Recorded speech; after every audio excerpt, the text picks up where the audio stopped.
Assalamualaikum warahmatullahi taala wabarakatuh. Salam sejahtera buat kita semua. Bapak-bapak, ibu-ibu, saudara-saudara, dan teman-teman yang saya hormati dan saya cintai, khususnya bagi teman-teman yang ada pada grup Facebook Sehat Mah dan Asam Lambung, serta grup WA Sehat Mah dan Aslam. Pada kesempatan ini ya, mungkin ini adalah video yang keempat ya, yang saya akan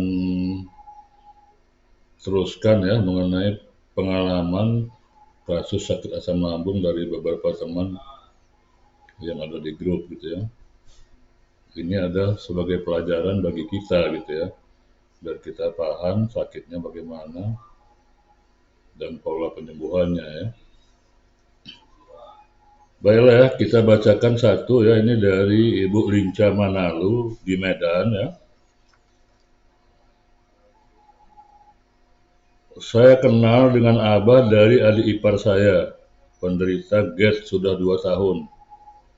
Dia sudah sembuh dari sakit asam lambung dan menyarankan untuk berkenalan dengan Abah serta minta bergabung pada grup Facebook Sehat Mah dan Asam Lambung atau grup WA Sehat Mah dan Aslam. Ya.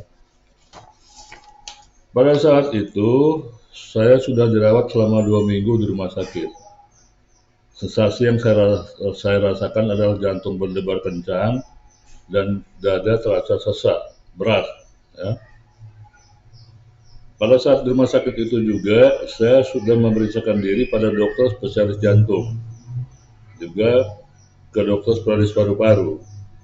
Hasil pemeriksaan jantung maupun paru-paru saya normal, tidak ada masalah. Ya.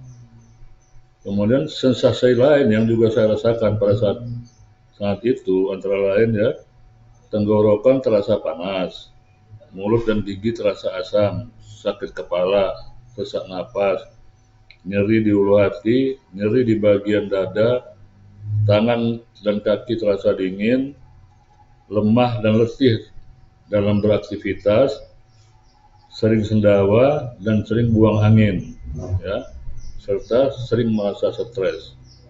Ya, jadi itu yang sensasi yang dirasakan olehnya. Kemudian berkat bimbingan dan arahan dari Abah yang terus-menerus dilakukan pada setiap kesempatan, maka pada akhirnya saya saat ini sudah sembuh total. Ya. Saya sudah berani minum es ya, dan sekali-sekali saya makan mie instan, tidak ada masalah lagi gitu ya.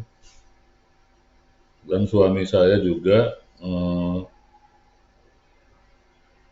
sekarang juga sembuh juga gitu ya dari sakit asam lambung. Itu dari Ibu Linca Manalu Medan ya. Kemudian satu lagi nih akan saya bacakan ya dari Ibu Risti nih. Risti ini dari daerah Jawa Tengah ya. Kalau nggak salah dia nih Lamongan apa mana gitu. Nanti Abah cek ya. Dulu sebelum saya tahu sakit aslam, saya sering cemas karena sesak. Ke IGD 2 kali tapi disuruh pulang. Berobat dokter pun sembuhnya sesaat terus kambuh lagi. Sampai saya bergabung di grup WA Sehat Mah dan Aslam ya. Dari awal saya sudah yakin ya bahwa saya kalau minum obat herbal itu sembuh gitu ya. Cuman saudara-saudara saya tidak mengizinkan saya minum obat herbal gitu ya. Itu masalahnya ya. Itu kendalanya ya. Tapi akhirnya mereka menyetujui juga gitu ya. Jadi pada waktu saya minum obat herbal ya, obat herbal itu yang ditunjuk oleh Abah ya. Saya belum bisa mengendalikan diri gitu ya. Pikiran negatif dan emosi saya tinggi gitu ya. karena saya punya anak kecil, jadi saya gampang marah. Saya minum air kelapa ya dengan maksud untuk mempercepat kesembuhan. Belakangan saya baru tahu malah itu bisa menghambat kesembuhan gitu ya.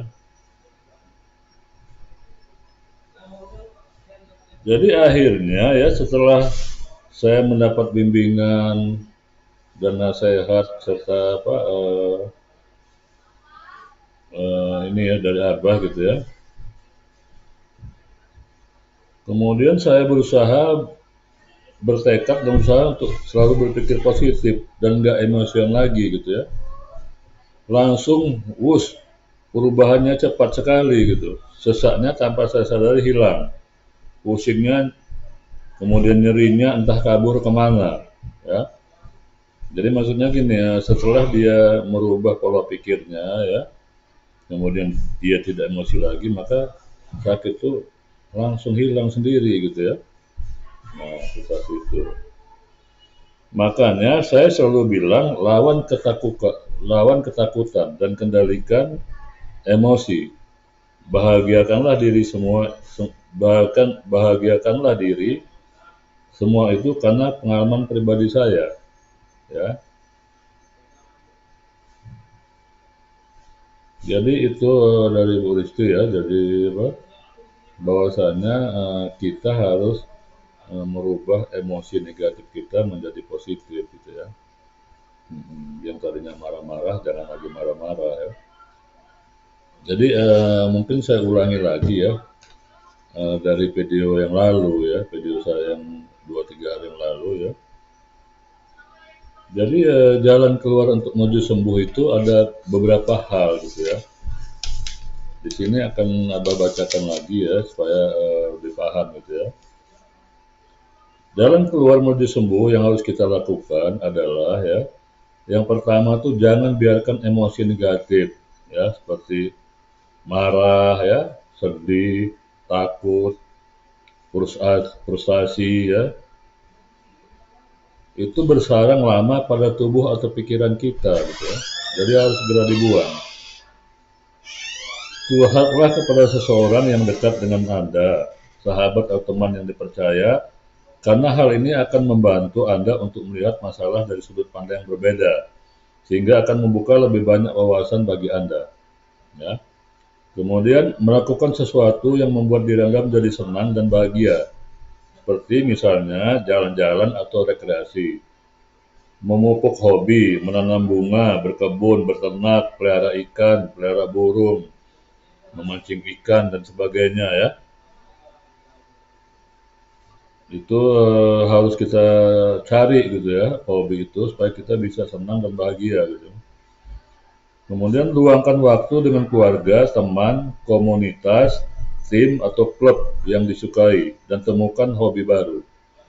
Kemudian mulailah berpikir positif, berkata-kata positif, dan berada di dekat orang-orang yang berperilaku positif. Kita menjauhkan hal-hal yang negatif gitu ya. Kemudian jangan sampai pikiran negatif menguasai hidup kita gitu. Dan song-song hidup dengan penuh kebahagiaan dengan jalan menghilangkan pikiran negatif yang seperti diuraikan di atas tadi ya. Jadi begitu caranya jalan keluar untuk menuju kesembuhan gitu ya. Jadi kalau kita bisa merubah pikiran kita yang negatif menjadi positif ya, kemudian yang tadinya pesimis jadi optimis, yang tadinya takut jadi berani, insya Allah sakit ini bisa hilang gitu ya. Jadi obat itu hanya pemicu ya, yang akan menyembuhkan itu adalah jiwa kita dan raga kita gitu, atau badan kita. Dan badan kita bisa sehat disugesti oleh jiwa kita gitu. Saya rasa itu saja dari saya pada kesempatan kali ini ya. Mudah-mudahan ini mendapatkan suatu tambahan wawasan serta pengetahuan bagi kita semua. Salam sehat dan tetap semangat. Wassalamualaikum warahmatullahi taala wabarakatuh.